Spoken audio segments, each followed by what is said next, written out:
Veramente bella neve, giornata tenuto su, Soddisfatto? più che soddisfatto per la prima sciata. L'aspettavo da tanto. L'anno scorso è stato molto interessante, insomma, non credo che ci sarà un altro anno così, speriamo.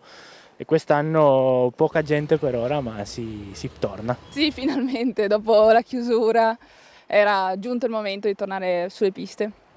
Soddisfatta? Sì, certo, adesso inizia la vacanza proprio. Si prova a tornare a sciare, un po' di fatica, un po' di malcontento perché tante cose agli ski pass, però si va insomma, con un po' di ottimismo si ricomincia.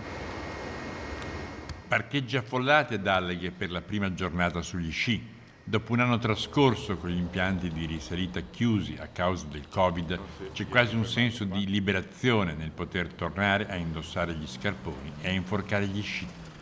La sensazione palpabile è quella di un'economia che torna a muoversi, con forza, con fiducia, con speranza.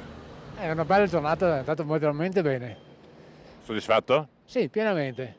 Ho avuto un po' un impasse questa mattina per associare il Green Pass al biglietto, però poi risolto il problema, è andato tutto bene. Bello, non è male, la neve era bellina, non c'era tanta gente, pensavo tanto di più, però no, è stato bello. La neve è bella, non tutte le piste sono aperte, però è accettabile.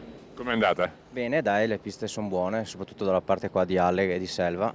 Le hanno tirate come un biliardo, ottimo.